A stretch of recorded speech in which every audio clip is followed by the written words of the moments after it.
Good morning everyone and welcome to the official channel of Bansal Academy. So कल वाला lecture सब लोगों ने रिवाइज किया. So हम सेल बायो कर रहे हैं. सेल बायो में अभी तक हमने मेम्ब्रेन प्रोटीन के बारे में कल हमने डिस्कस किया था. कल हम लोगों ने मेम्ब्रेन प्रोटीन किया था. मेम्ब्रेन प्रोटीन में हमने वहां पे देखा था पेरिफेरल इंटीग्रल प्रोटीन के बारे में. इंटीग्रल प्रोटीन किए थे. इंटीग्रल प्रोटीन की आइसोलेशन कैसे होती है, ठीक है. मतलब इंटीग्रल प्रोटीन में कैसे यहाँ पे एक अल्फा हेलिक्स यहाँ पे प्रेजेंट होता है और एक यहाँ पे प्रेजेंट होता है बीटा बैरल. मतलब जो उनका ट्रांसमेम्ब्रेन यहाँ पर होगा इसमें कैसे यहाँ पर होता है अल्फा हेलिक्स यहाँ पर हो सकता है, बीटा बैरल हो सकता है. फिर हमने कुछ एग्जाम्पल्स किए थे. Hello hello Monica. फिर हमने कुछ एग्जाम्पल्स किए थे बीटा बैरल प्रोटीन के. बीटा बैरल प्रोटीन में हमने पोलिन किया था और हमने किया था कि ई कोलाई के आउटर मेम्ब्रेन पर 3 प्रोटीन्स प्रेजेंट होते हैं. वो तीनों यहाँ पे कैसे बीटा बैरल प्रोटीन यहाँ पर है. फिर नेक्स्ट हमने पेरिफेरल प्रोटीन के बारे में किया था. पेरिफेरल प्रोटीन किए थे. पेरिफेरल प्रोटीन में हमने कुछ एग्जाम्पल्स को डिटेल में किया था जिसमें हमने किया था एनकायरिन किया था. एनकायरिन था, स्पेक्ट्रिन था. आरबीसीज की जो पेरिफेरल प्रोटीन है साइटोसोलिक साइट पर प्रेजेंट होता है एनकायरिन, स्पेक्ट्रिन. ग्लाइकोफोरिन देखे थे. ग्लाइकोफोरिन इंटीग्रल मेम्ब्रेन प्रोटीन है. एंड हमने पोरिन के बारे में डिटेल में डिस्कस किया था. तो कल तक हमने इतना कवर किया था, ठीक है. ये पार्ट हमने कल तक कवर किया था, ठीक है. पोरिन्स का था और ये सब चीजें हमने कल डिस्कस की थी. तो आज जो हमें डिस्कस करना है, आज हम यहाँ पे हमारा प्रोटीन, यहाँ पे प्रोटीन का एक पार्ट जो अभी हमारा रहता है वो यहाँ पर है एंकर प्रोटीन, ठीक है. तो हमने देखा था, हमने जब कल प्रोटीन्स के बारे में डिस्कस किया था तो वहां पर हमने देखा था कि 2 टाइप के प्रोटीन है. एक्सट्रिंसिक प्रोटीन भी हमारे पास यहाँ पे 2 टाइप के होते हैं. एक होता है एंकर प्रोटीन और एक होता है नॉन एंकर प्रोटीन. तो नॉन एंकर प्रोटीन में हमने देखा था कि वहां पर क्या होगा, नॉन एंकर प्रोटीन इनमें यहाँ पे क्या होगा, यहाँ पर जो इंटरेक्शंस होते हैं कौन से होते हैं, नॉन कोवलेंट इंटरेक्शन होती है. इससे प्रोटीन क्या करता है, बाइंड करता है. और जो एंकर प्रोटीन यहाँ पर होगा, जैसे अभी आज हम एंकर प्रोटीन के बारे में करेंगे. एंकर प्रोटीन हमारा यहाँ पर होगा जिसमें यहाँ पे क्या बनेगा, कोवलेंट बॉन्ड बनेगा. मतलब कोवलेंट इंटरेक्शन होगी प्लस में इसके साथ साथ यहाँ पे नॉन कोवलेंट इंटरेक्शन भी देखने को मिलते हैं, ठीक है. नॉन कोवलेंट हाइड्रोफोबिक हो सकता है, वैन हो सकता है, हाइड्रोजन बॉन्डिंग हो सकती है. ये सब इंटरेक्शन हमारे किस में आ जाते हैं, नॉन कोवलेंट इंटरेक्शन में यहाँ पर होगा. अब देखो, अब हम बेसिकली यहाँ पे देखने वाले हैं एंकर प्रोटीन. अब ये जो एंकर प्रोटीन है, ये एंकर प्रोटीन पे यहाँ पर होते हैं लिपिड एंकर प्रोटीन. ये यहाँ पर होता है लिपिड एंकर प्रोटीन. अब लिपिड एंकर प्रोटीन का मतलब समझना. देखो जैसे यहाँ पर क्या है, ये प्रोटीन यहाँ पर हुआ, ये प्रोटीन का एन टर्मिनल और यहाँ पर सी टर्मिनल यहाँ पर है. अब इस प्रोटीन के साथ यहाँ पर कोई लिपिड मॉलिक्यूल होगा जो बाइंड करेगा. अब वो जो लिपिड यहाँ पर है, मतलब लिपिड जो यहाँ पर होगा या फिर बेसिकली जो यहाँ पे फैटी एसिड जो यहाँ पर आएगी, ठीक है. फैटी एसिड यहाँ पर होगा. लिपिड एंकर में भी यहाँ पे क्या है, फैटी एसिड चेन यहाँ पे आके लिंक करेगी. अब ये फैटी एसिड चेन यहाँ पर क्या हो सकती है, फैटी एसिड चेन यहाँ पे पाल्मिटिक एसिड यहाँ पर हो सकता है जैसे हम करते हैं, स्टीरिक एसिड हो सकता है, ओलिक एसिड यहाँ पर हो सकता है, मिरिस्टिक एसिड यहाँ पर हो सकता है. कोई भी फैटी एसिड चेन यहाँ पर हो सकती है. अब फैटी एसिड चेन में यहाँ पर क्या होता है, एक कार्बोक्सिल ग्रुप होता है और एक यहाँ पे क्या होगा, हाइड्रोकार्बन चेन यहाँ पर होगी, ठीक है. तो ये हमारा यहाँ पे प्रोटीन हुआ. ये प्रोटीन यहाँ पर क्या है, ये यहाँ पे फैटी एसिड है, हाइड्रोकार्बन चेन और यहाँ पे क्या प्रेजेंट है, COH कार्बोक्सिल ग्रुप यहाँ पे प्रेजेंट है. तो अब ये प्रोटीन कैसे, लिपिड एंकर प्रोटीन है. लिपिड एंकर प्रोटीन में क्या होगा कि अब ये जो प्रोटीन हमारा होगा इसका या तो एन टर्मिनल पर या फिर सी टर्मिनल पर या फिर किसी इंटरनल, मतलब जो इंटरनल अमीनो एसिड के साथ भी यहाँ पर अब ये जो कार्बोक्सिलिक एसिड होगा ये लिंक करेगा, कहीं पर भी लिंक कर सकता है. और ये यहाँ पर क्या हुई कि यहाँ पर आ गई हाइड्रोकार्बन चेन, ठीक है. ये यहाँ पे क्या है, हाइड्रोकार्बन चेन. अब ये जो प्रोटीन यहाँ पे बना, अब ये प्रोटीन यहाँ पे बना है लिपिड एंकर प्रोटीन, ठीक है. ये प्रोटीन यहाँ पे कैसे बना, लिपिड एंकर प्रोटीन. तो देखो ये एंकर, पहले यहाँ पे क्या होता है कि ये जो प्रोटीन्स यहाँ पर होंगी ये पहले लिपिड के साथ एंकर करते हैं और यहाँ पर ये जो बॉन्ड बनता है ये बॉन्ड यहाँ पर होता है कोवलेंट बॉन्ड. कोवलेंट बॉन्ड यहाँ पे अमाइड बॉन्ड बन सकता है, थियोएस्टर बॉन्ड यहाँ पे बन सकता है, थियोईथर बॉन्ड यहाँ पे बन सकता है। तो यहाँ पे होगा क्या, जो प्रोटीन है और जो फैटी एसिड चेन यहाँ पर होगी, फैटी एसिड चेन के साथ इनके बीच में लिंक यहाँ पर बनेगा। अब देखो, अब ये जो प्रोटीन है, अब इस प्रोटीन का अभी हाइड्रोकार्बन चेन यहाँ पे क्या मतलब, ये यहाँ पे नॉन पोलर पार्ट यहाँ पर है, ठीक है, नॉन पोलर है। तो अब होगा क्या, अब ये जो मेम्ब्रेन है, मेम्ब्रेन में यहाँ पे कैसी है, नॉन पोलर। तो अब ये जो हाइड्रोकार्बन चेन है, ये इजिली यहाँ पे क्या कर सकते हैं, मेम्ब्रेन के बीच में जा सकते हैं, इंटरकेलेट कर सकते हैं। तो यहाँ पे C डबल बॉन्ड O होगा और इसके साथ यहाँ पे हमारा क्या हुआ, ये प्रोटीन एसोसिएटेड यहाँ पर हुआ, ठीक है, ये प्रोटीन यहाँ पे एसोसिएटेड है।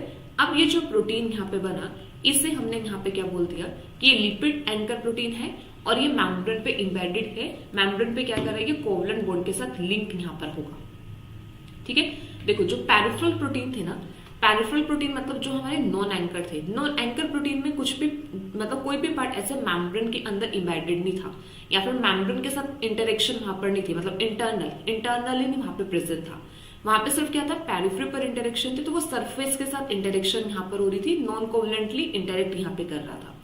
बट ये जो हमारा यहाँ पे एंकर प्रोटीन होगा, इस एंकर प्रोटीन में क्या होता है कि जो फैटी एसिड चेन है, ये फैटी एसिड चेन लिंक करती है प्रोटीन के साथ, ठीक है, ये यहाँ पे लिंक करती है प्रोटीन के साथ। और फिर उसके बाद यहाँ पे क्या होता है, यहाँ पर ये जो फैटी एसिड चेन होगी, ये फैटी एसिड चेन फिर यहाँ पे फोस्फोलिपिड बाइलेयर में एंटर करती है और फिर ये प्रोटीन यहाँ पे एंकर हो जाता है। एंकर किसके थ्रू यहाँ पर हुआ, कोवलेंट बॉन्ड के थ्रू यहाँ पर हुआ, तो इसलिए हम इसको यहाँ पे क्या बोलते हैं, लिपिड एंकर प्रोटीन, ठीक है। अब एक चीज और यहाँ पे समझना, देखो जब हम फैटी एसिड की बात करते हैं ना, ठीक है, फैटी एसिड जो यहाँ पर होगा, एक हमारे पास यहाँ पर होती है फैटी एसाइल चेन, ठीक है, और एक हमारे पास यहाँ पर होती है प्रेनाइल एसाइल चेन, ठीक है। फैटी एसाइल चेन होती है और एक प्रेनाइल एसाइल चेन। तो अब फैटी एसाइल चेन में यहां पर भी प्रोटीन एसोसिएट कर सकते हैं, तो हम क्या बोलेंगे कि यहां पर जो प्रोटीन लिंक्ड है, protein link to fatty acyl chain, ठीक है, फैटी एसाइलेटेड प्रोटीन यहां पर है, फैटी एसाइल चेन से यहां पे प्रोटीन लिंक होंगे।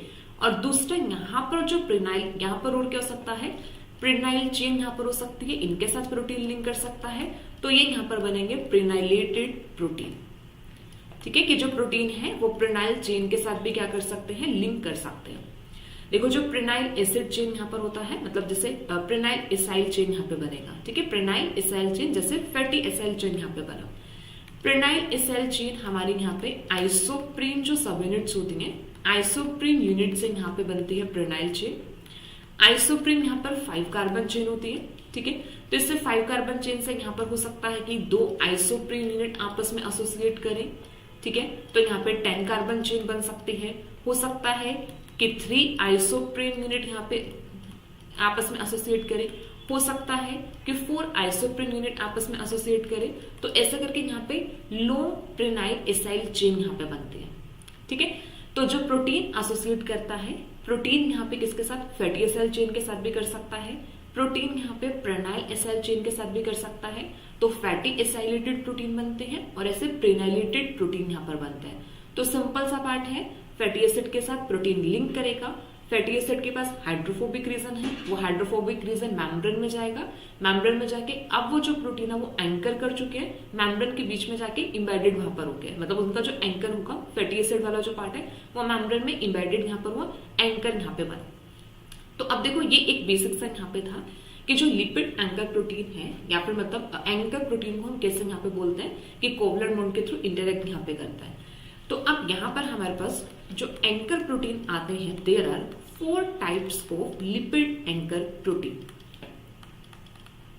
There are 4 types of lipid anchor protein. अब ये इंपॉर्टेंट है, यहां से क्वेश्चन आता है, ठीक है, यहां से क्वेश्चन आया भी है, पार्ट बी से क्वेश्चन बन सकता है डायरेक्ट कि 4 टाइप में कि लिपिड कौन से अमीनो एसिड के साथ लिंक है, कौन से लिंकेज यहाँ पे प्रेजेंट होगी। तो 4 टाइप्स की लिपिड एंकर प्रोटीन यहाँ पर होते हैं, ठीक है। अब इसमें देखते हैं 4 टाइप्स यहाँ पे कौन कौन से यहाँ पर आएंगे। अब देखो, ये डायग्राम इंपॉर्टेंट है।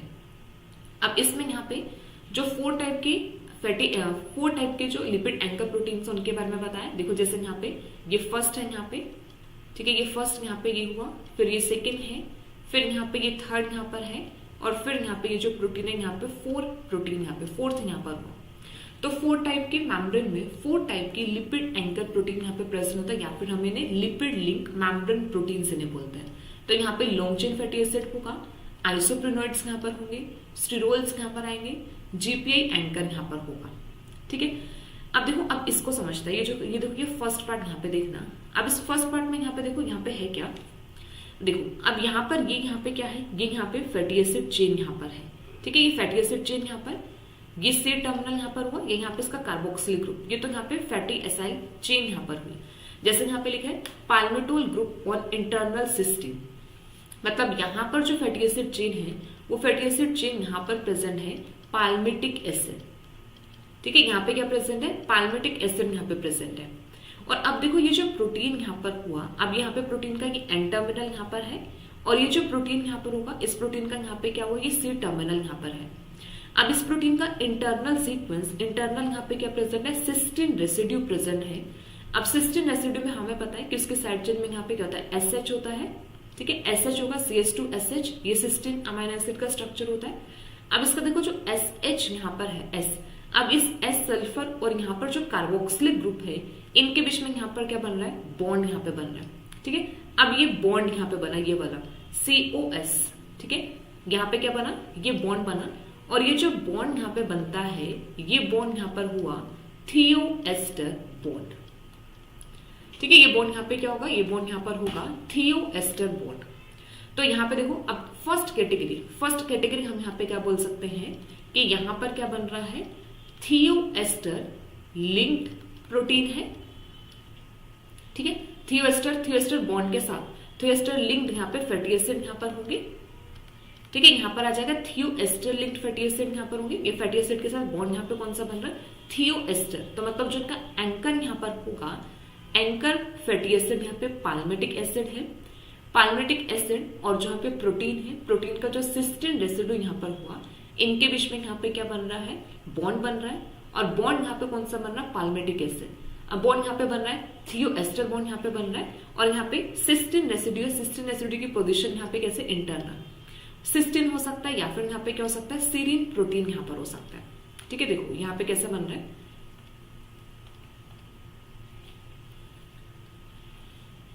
देखो यहाँ पे जो फर्स्ट कैटेगरी यहाँ पर है।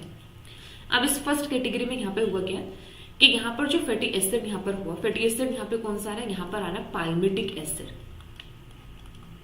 ठीक है, पाल्मिटिक एसिड प्लस में यहाँ पे क्या है, ये प्रोटीन यहाँ पर है, प्रोटीन का इंटरनल सीक्वेंस है। इंटरनल सीक्वेंस में यहाँ पे क्या प्रेजेंट है, सिस्टीन प्रेजेंट है। सिस्टीन में यहाँ पे क्या, CH2SH, ये यहाँ पे प्रेजेंट है। अब ये जो पाल्मिटिक एसिड होगा, पाल्मिटिक एसिड का यहाँ पे क्या है, COOH। अब इनके बीच में यहाँ पे क्या बन रहा है, बॉन्ड। ठीक है, यहां से क्या होगा, वाटर रिलीज होगा।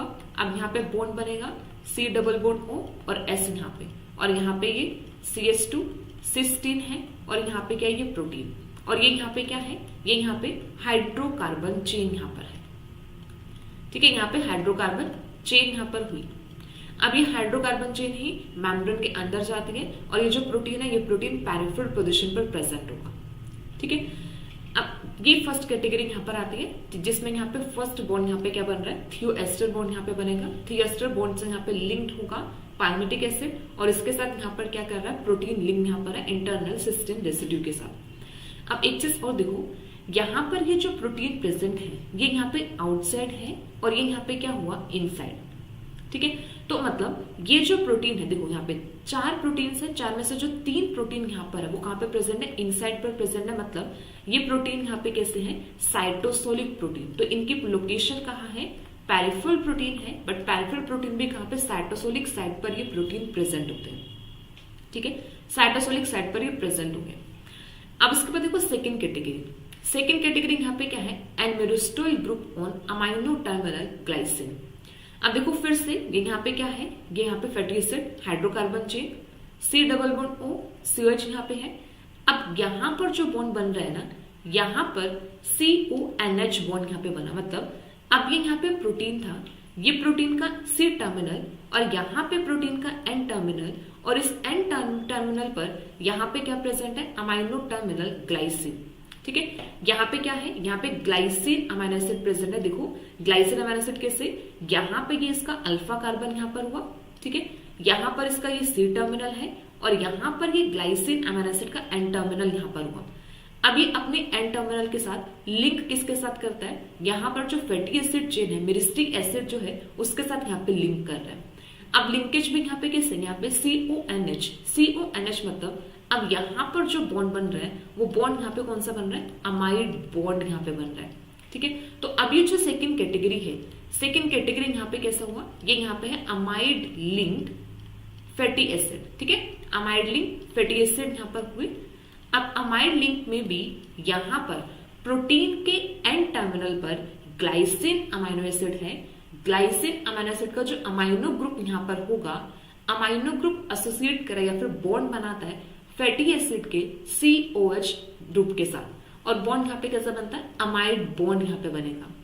अब यहां से क्वेश्चन कैसे बनता है, क्वेश्चन ऐसे ही यहाँ पर बनेंगे कि जो थियोएस्टर बॉन्ड बनता है वो अमीनो एसिड का, अमीनो एसिड कौन सा वहां पे इंक्लूड होगा, तो वहां पे इंटरनल सिस्टीन या फिर सीरीन रेसिड्यू हो सकता है जो थियोएस्टर बॉन्ड यहाँ पे बनाता है फैटी एसिड चेन के साथ। सेकेंड यहाँ पे जो अमाइड बॉन्ड यहाँ पे बनता है, अमाइड बॉन्ड में यहाँ पे ग्लाइसिन अमीनो एसिड इन्वॉल्व होगा और ग्लाइसिन अमीनो एसिड कहाँ पे प्रेजेंट है, एन टर्मिनल पर प्रेजेंट है, और ग्लाइसिन अमीनो एसिड का जो यहाँ पे अमाइनो ग्रुप होगा वो इन्वॉल्व होता है अमाइड बॉन्ड बनाने में। तो सेकेंड कैटेगरी यहाँ पर है, और इन दोनों टाइप का जो प्रोटीन यहाँ पर हुआ, इनमें दोनों में यहाँ पे फैटी एसाइल चेन यहाँ पे प्रेजेंट है, ठीक है, दोनों में यहाँ पे क्या है, फैटी एसाइल चेन। तो एक थियोएस्टर लिंक यहाँ पर हुआ, सेकेंड अमाइड लिंक यहाँ पर है कि यहाँ पे फैटी एसिड और यहाँ पे जो प्रोटीन है एक में थियोएस्टर बॉन्ड बन रहा है, सेकेंड में यहाँ पे क्या बन रहा है, अमाइड बॉन्ड यहाँ पे बन रहा है। अमीनो एसिड रेसिड्यू यहाँ पे कौन से हैं, थियोएस्टर में सिस्टीन और सीरीन हो सकता है, अमाइड में यहाँ पे ग्लाइसिन होगा, पोजीशन इंटरनल होगी, और ग्लाइसिन की पोजीशन कैसे है, टर्मिनल पोजीशन यहाँ पर होगी, एन टर्मिनल पर प्रेजेंट होगा। अब ये जो थर्ड कैटेगरी यहाँ पर है, अब इस थर्ड कैटेगरी में देखो यहाँ पर है फार्नेसाइल, ठीक है, farnesyl and geranyl group on C terminal cysteine. अब ये जो फार्नेसाइल यहाँ पर है ये आइसोप्रीन यूनिट है, ये यहाँ पे 15 कार्बन मतलब 3 आइसोप्रीन यूनिट आपस में एसोसिएट करके यहाँ पर बनाते फार्नेसाइल एसाइल चेन, ये प्रेनाइलेटेड यहाँ पर हुआ। अभी जैसे बताया था कि प्रोटीन के साथ यहाँ पे क्या कर सकता है, फैटी एसाइल चेन यहाँ पर लिंक कर सकती है। सेकेंड यहाँ पे क्या हो सकता है, प्रेनाइल चेन यहाँ पर लिंक कर सकता है। तो जो थर्ड कैटेगरी यहाँ पे प्रेनाइल एंकर है, आइसोप्रेनोइड्स यूनिट यहाँ पे प्रेजेंट होगी, आइसोप्रीन यहाँ पे प्रेजेंट होगा। तो जो फार्नेसाइल है, फार्नेसाइल 15 कार्बन है, ग्रेनाइल यहाँ पर होता है 20 कार्बन, ठीक है। तो अब ये जो चेन यहाँ पर है, अब ये चेन फैटी एसाइल चेन यहाँ पर नहीं है, अब ये चेन यहाँ पे या तो फार्नेसाइल यहाँ पर हो सकता है या फिर ग्रेनाइल चेन यहाँ पर हो सकती है, 50 कार्बन चेन या फिर 20 कार्बन चेन यहाँ पर है, ठीक है। अब यहाँ पे क्या है, सी टर्मिनल ऑफ सिस्टीन, मतलब अब ये यहाँ पे प्रोटीन है, ये प्रोटीन का एन टर्मिनल यहाँ पर हुआ और ये प्रोटीन का यहाँ पे क्या है, सी टर्मिनल। अब प्रोटीन के सी टर्मिनल में देखो यहाँ पर क्या प्रेजेंट है, सिस्टीन रेसिड्यू प्रेजेंट है, ठीक है। यहाँ पे क्या हुआ, ये सिस्टीन रेसिड्यू देखो जैसे कि यहाँ पे अल्फा कार्बन CH यहाँ पर हुआ, CH2 यहाँ पे क्या था, SH यहाँ पर सिस्टीन रेसिड्यू का, ये यहाँ पे इसका अमाइनो ग्रुप है, और ये यहाँ पे क्या है, COOH ग्रुप यहाँ पे प्रेजेंट होगा सिस्टीन का। देखो यहाँ पे ये अल्फा कार्बन के साथ अमाइनो एसिड कैसे, यहाँ पे CH2SH और यहाँ पे COH और यहाँ पे क्या है, इसका NH यहाँ पे है, NH ये पेप्टाइड बॉन्ड यहाँ पे बना रहा है, प्रोटीन चेन में है, ठीक है। और इसका जो SH ग्रुप यहाँ पर होगा, अब ये SH ग्रुप किसके साथ लिंक है, ये लिंक है यहाँ पे प्रेनाइल कार्बन चेन के साथ, प्रेनाइल चेन के साथ यहाँ पे एसोसिएटेड होगा, ठीक है। और अब यहाँ पर ये जो बॉन्ड बनेगा, मतलब जो सल्फर यहाँ पर है सिस्टीन का, और यहाँ पर ये जो फार्नेसाइल या फिर ग्रेनाइल चेन है, मतलब जो प्रेनाइल चेन यहाँ पर है, अब यहाँ पर जो बॉन्ड बनता है, ये बॉन्ड यहाँ पर बन रहा है थियोईथर बॉन्ड, ठीक है, थियोईथर। तो देखो जो थर्ड कैटेगरी यहाँ पर है, इस थर्ड कैटेगरी में यहाँ पर जो सिस्टीन रेसिड्यू यहाँ पर प्रेजेंट है वो यहाँ पे थियोईथर बॉन्ड बना रहा है। थियोईथर बॉन्ड जो यहाँ पे बनेगा वो किसके साथ बन रहा है, फार्नेसाइल या फिर ग्रेनाइल चेन के साथ यहाँ पे बन रहा है। फर्स्ट कैटेगरी यहाँ पे जो हमने की थी वहां पर हमने ये चीज किया था, वहां पे थियोएस्टर बॉन्ड बन रहा था, thioester bond fatty acyl chain के साथ बन रहा था।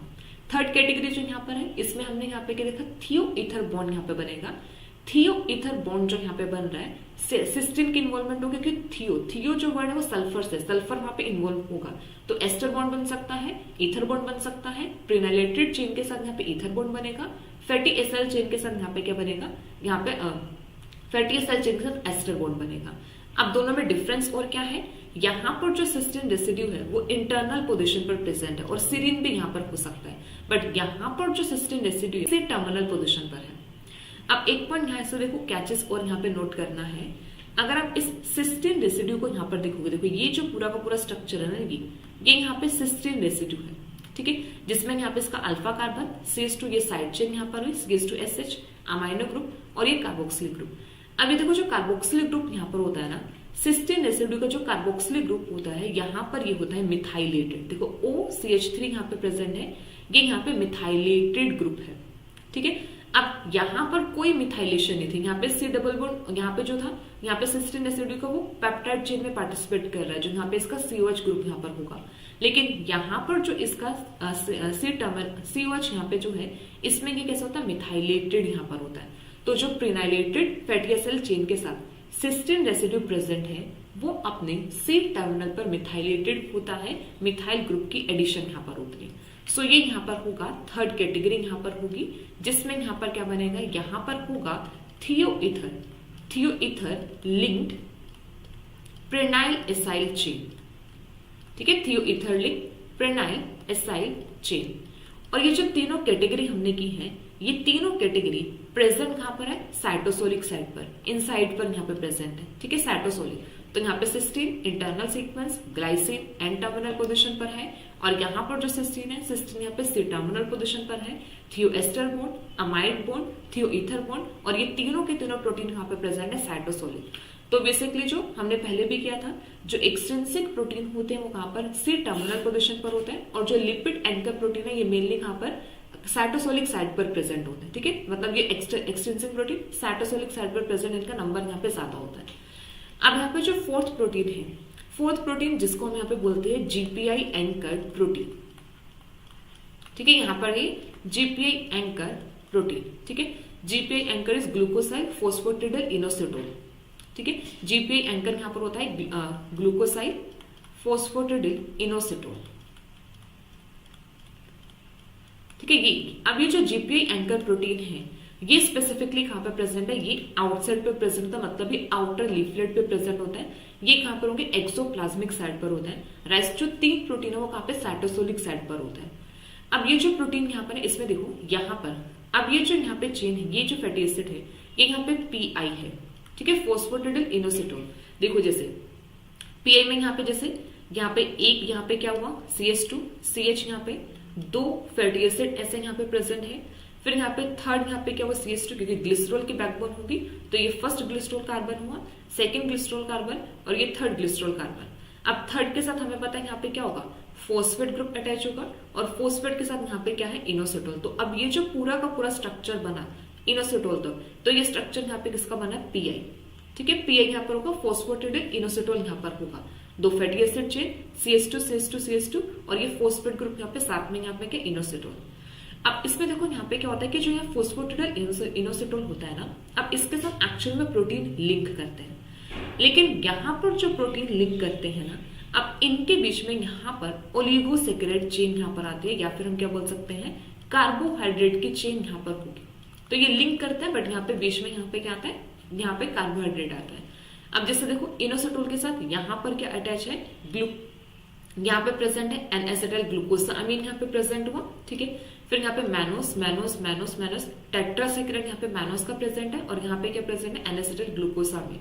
इनोसिटोल यहाँ पे लिंक है किसके साथ, एन एसिटाइल ग्लूकोसामीन के साथ। इनोसिटोल भी एक शुगर डेरिवेटिव होता है, रिंग स्ट्रक्चर यहाँ पर होगा, तो वहां पर भी क्या है, उसके साथ अब आगे फर्दर एक यहाँ पे चेन यहाँ पे अटैच करके ओलिगोसैकेराइड चेन, जिसमें 4 मैनोस रेसिड्यू है, और एक यहाँ पे क्या प्रेजेंट है, एन एसिटाइल ग्लूकोसामीन। अब इसमें देखो ये जो मैनोस यहाँ पर हो, मतलब ये जो यहाँ से ये थर्ड मैनोस यहाँ पर है। अब इस थर्ड मैनोस के साथ अब यहाँ पे देखो ये जो ग्रुप यहाँ पे प्रेजेंट है, इसमें एक फोस्फेट ग्रुप यहाँ पर हुआ, ठीक है, फोस्फेट है, CH2 NH यहाँ पर है, मतलब ये ग्रुप यहाँ पे बना फोस्फोइथेनॉल अमीन, ठीक है। ये यहाँ पे क्या है, ये यहाँ पे बना है, ये ग्रुप यहाँ पर हुआ फोस्फोइथेनॉल अमीन, ठीक है। अब ये फोस्फोइथेनॉल अमीन है। अब इसमें यहाँ पर ये जो NH हुआ, इसका अमाइनो ग्रुप यहाँ पर है, NH जो यहाँ पर है, और ये जो प्रोटीन यहाँ पर है, इस प्रोटीन का N टर्मिनल और इसका यहाँ पे क्या है, C टर्मिनल। तो अब प्रोटीन का C टर्मिनल और जो PE यहाँ पे फोस्फोइथेनॉल अमीन यहाँ पर जो प्रेजेंट है, फोस्फोइथेनॉल अमीन, इसका जो यहाँ पे अमाइनो ग्रुप है और जो यहाँ पे प्रोटीन का C टर्मिनल, अब इनके बीच में यहाँ पे बॉन्ड बन रहा है और ये बॉन्ड भी यहाँ पे कैसा है, अमाइड बॉन्ड। ठीक है।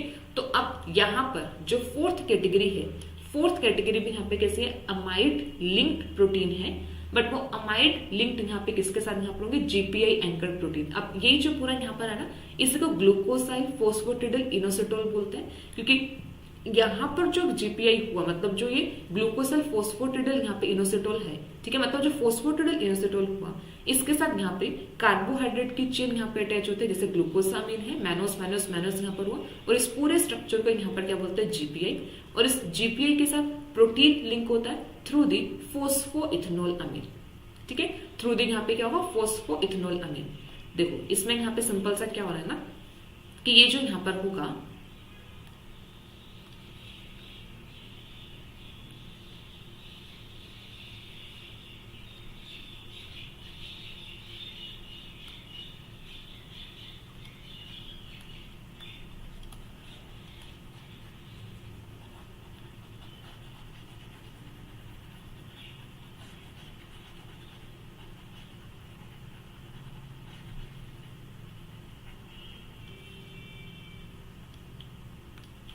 देखो जो फोर्थ कैटेगरी यहाँ पर है, इसमें यहाँ पे क्या है, यहाँ पे फोस्फोटिडिल इनोसिटोल है, इसके साथ यहाँ पे N-एसिटाइल ग्लूकोसा अमीन अटैच हो रहा है। फिर यहाँ पे क्या है, मैनोस मैनोस मैनोस, ठीक है, 4 यहाँ पे मैनोस है, और ये जो मैनोस यहाँ पर होगा, इसके साथ यहाँ पे फॉस्फेट ग्रुप है, और यहाँ पे फिर क्या प्रेजेंट है, इथेनॉल अमीन यहाँ पे प्रेजेंट है। इथेनॉल अमीन का यहाँ पर जो NH ग्रुप होगा वो किसके साथ लिंक कर रहा है, वो यहाँ पे जो प्रोटीन यहाँ पर होगा, प्रोटीन का जो C टर्मिनल है उसके साथ लिंक कर रहा है। ठीक है, ये N टर्मिनल C, और यहाँ पर अब ये जो बॉन्ड यहाँ पे बना, ये बॉन्ड यहाँ पे कैसा बन रहा है, अमाइड बॉन्ड। ठीक है, ये बॉन्ड यहाँ पे कैसा बना, ये बना यहाँ पे अमाइड बॉन्ड। और ये जो प्रोटीन यहाँ पे हुए, इन्हें यहाँ पर हमने क्या बोला, GPI एंकर प्रोटीन, क्योंकि देखो जो इतना पार्ट यहाँ पर होगा ना इस प्रोटीन में, मतलब फोस्फोटिडिल इनोसिटोल है, यहाँ से लेके ये पूरा का पूरा, ये यहाँ पे क्या है, ये GPI है। ठीक है, अब इस GPI के साथ ये प्रोटीन लिंक होता है, ये प्रोटीन है, और प्रोटीन लिंक किसके थ्रू है, ये लिंक है यहाँ पे फोस्फोइथेनॉल अमीन के थ्रू। ठीक है, फोस्फोइथेनॉल अमीन के थ्रू यहाँ पर क्या है, ये प्रोटीन यहाँ पे लिंक है। ठीक है, तो ये यहाँ पे क्या बना, GPI एंकर प्रोटीन। और GPI एंकर प्रोटीन की एक स्पेशलिटी ये है कि ये कहाँ पे प्रेजेंट है, कि एक्स्ट्रा सेलुलर साइड पर प्रेजेंट होंगे, ये यहाँ पे साइटोसोलिक साइड पर नहीं प्रेजेंट होते। तो ये फोर्थ कैटेगरी यहाँ पर आती है, GPI एंकर प्रोटीन। ठीक है, तो ये 4 टाइप के लिपिड एंकर प्रोटीन यहाँ पर है। एक थियो एस्टर बॉन्ड, थियो एस्टर बॉन्ड जो बन रहा है वहां पे अमीनो एसिड सिस्टीन इन्वॉल्व होगा, इंटरनल सिस्टीन प्रेजेंट है। थियो ईथर बॉन्ड में भी सिस्टीन इन्वॉल्व है, बट वो C टर्मिनल पोजीशन पर प्रेजेंट होगा। फिर 2 यहाँ पे जो प्रोटीन है वो कैसे अमाइड लिंक्ड है, एक अमाइड लिंक कहाँ पे प्रेजेंट है, N टर्मिनल पोजीशन पे ग्लाइसिन है, उसके साथ वहां पे अमाइड बॉन्ड बन रहा है। सेकेंड जो अमाइड बॉन्ड है वो किसके बीच में बन रहा है, फोस्फोइथेनॉल अमीन, और जो प्रोटीन यहाँ पर होगा, प्रोटीन का C टर्मिनल है। ठीक है, प्रोटीन का यहाँ पे क्या हुआ, ये कार्बोक्सिल टर्मिनल यहाँ पे इन्वॉल्व होगा। ठीक है, C टर्मिनल पोजीशन पर ये इन्वॉल्व होगा, और यहाँ पे क्या बनता है, अमाइड बॉन्ड यहाँ पे बनेगा। ठीक है, तो 2 ही अमीनो एसिड है बेसिकली, सिस्टीन यहाँ पर होगा। ठीक है, 2 ही अमीनो एसिड यहाँ पर आता है, एक सिस्टीन अमीनो एसिड यहाँ पर है, और एक यहाँ पे क्या है, एक यहाँ पे ग्लाइसिन अमीनो एसिड है। ग्लाइसिन अमीनो एसिड जो यहाँ पर होगा उसमें यहाँ पे अमाइड बॉन्ड बन रहा है, सिस्टीन में यहाँ पे थियो एस्टर बॉन्ड बनेगा, या फिर क्या बनता है, थियो ईथर बॉन्ड यहाँ पे बनेगा। तो यहाँ पर हमारा ये कंप्लीट होता है लिपिड एंकर प्रोटीन। सो आप लोगों को क्लियर होगा, थियो लिपिड एंकर प्रोटीन इंपॉर्टेंट है, पार्ट बी से क्वेश्चन बने हुए यहाँ से ना, और पार्ट सी से भी क्वेश्चन यहाँ से बन सकते हैं। अभी नेक्स्ट देखते हैं। अब यहाँ तक हमारे प्रोटीन्स कंप्लीट हुए। ठीक है, मेम्ब्रेन प्रोटीन्स यहाँ पे कंप्लीट हुए, तो बेसिकली यहाँ तक हमारा मेम्ब्रेन कॉम्पोजिशन वाला पार्ट कंप्लीट होता है। ठीक है, यहाँ तक मेम्ब्रेन कॉम्पोजिशन यहाँ पे कंप्लीट है। मेम्ब्रेन कॉम्पोजिशन में हमने लिपिड्स को डिटेल में देख लिया, प्रोटीन का डिटेल में देखा, जिसमें हमने इंटीग्रल प्रोटीन को डिटेल में देखा है, मेम्ब्रेन प्रोटीन को डिटेल में देखा है। मेम्ब्रेन प्रोटीन में भी हमने देख लिया कि वहां पे integral protein, intrinsic protein, peripheral protein, anchor protein, non anchor protein, complete यहाँ पे डिटेल में देखा। इंपॉर्टेंट पार्ट है जो हम यहाँ पे मेम्ब्रेन स्ट्रक्चर वाला पार्ट कर रहे हैं ना, मतलब मेम्ब्रेन के बारे में जो इतना डिटेल में हम पढ़ रहे हैं, यहाँ से क्वेश्चन बनते हैं, ठीक है। तो एक पार्ट ये है सेल बायो में जहां से आपको क्वेश्चन देखने को मिलते हैं। अब जो नेक्स्ट हम यहाँ पे देख रहे हैं, अब हमारा एक्चुअल में जो मेम्ब्रेन कॉम्पोजिशन वाला जो पार्ट था वो कंप्लीट हो गया, ठीक है। जब हमने मेम्ब्रेन का स्ट्रक्चर स्टार्ट किया तो वहां पर बताया था कि हम कॉम्पोजिशन पार्ट पढ़ेंगे, तो कॉम्पोजिशन हमारा कंप्लीट हो गया। अब हम जो यहाँ पर स्टडी करेंगे वो यहाँ पर है मेम्ब्रेन एसिमेट्री, ठीक है। जो नेक्स्ट पार्ट यहाँ पर होगा वो यहाँ पर मेम्ब्रेन एसिमेट्री यहाँ पर है। अब सबसे पहले यहाँ पे मीनिंग समझते हैं मेम्ब्रेन एसिमेट्री का मतलब यहाँ पे क्या है। देखो जैसे यहाँ पर क्या है, ये हमारे पास मेम्ब्रेन है, ये मेम्ब्रेन की बाइलेयर यहाँ पर है, जस्ट सिंपल लाइन से यहाँ पे रिप्रेजेंट किया मेम्ब्रेन बाइलेयर को, बट एक्चुअल में यहाँ पे क्या होगा कि यहाँ पे ऐसे करके यहाँ पे फैटी एसिड यहाँ पे प्रेजेंट होंगे, ठीक है। ये यहाँ पे फैटी एसिड यहाँ पे प्रेजेंट है, लिपिड्स यहाँ पे प्रेजेंट है, हेड इनका होगा लिपिड्स का, और यहाँ पे क्या होगा टेल। तो ऐसे करके यहाँ पे लिपिड बाइलेयर यहाँ पर है। अब इस लिपिड बाइलेयर में देखो यहाँ पर क्या है, दो लेयर यहाँ पे प्रेजेंट है, ठीक है। दो लेयर यहाँ पर होगी जिसमें यहाँ पर क्या है, ये तो यहाँ पर क्या होगा, this is the outer leaflet, इसे हम बोल रहे हैं यहाँ पे आउटर लीफलेट, और ये जो यहाँ पर होगा this is the inner leaflet, ये यहाँ पर है इनर लीफलेट, ठीक है। अब एसिमेट्री का मतलब यहाँ पर है कि जो मेम्ब्रेन की जो अरेंजमेंट होती है, मतलब जो लिपिड की अरेंजमेंट है, प्रोटीन की अरेंजमेंट है, या फिर हम ये बोल सकते हैं कि ये जो दोनों सरफेस यहाँ पर होते हैं मेम्ब्रेन के, आउटर लिफलेट और इनर लिफलेट, या फिर outer surface and inner surface, these surfaces are not same. ये दोनों सरफेसेस सेम नहीं होते, मतलब सेम डिस्ट्रीब्यूशन यहाँ पर नहीं होती है। प्रोटीन की सेम डिस्ट्रीब्यूशन यहाँ पर नहीं होगी, जो फैटी एसिड यहाँ पे प्रेजेंट है, लिपिड जो मॉलिक्यूल है, इनकी सेम डिस्ट्रीब्यूशन नहीं होती। तो इससे हम क्या बोलते हैं कि मेम्ब्रेन एक एसिमेट्रिक है, कि दोनों सरफेसेस को जब हम देखेंगे तो यहाँ पे मेम्ब्रेन का नेचर जो देखने को मिलता है ना, वो कैसे मिलेगा, एसिमेट्रिक नेचर यहाँ पे देखने को मिलता है, ठीक है। अब एक चीज और देखो, जैसे हम यहाँ पे हमने जैसे फ्लूइड एंड मोज़ेक मॉडल यहाँ पे पढ़ा कि जिसमें हमने मेम्ब्रेन के नेचर के बारे में देखा कि मेम्ब्रेन की कॉम्पोजिशन यहाँ पे कैसे है।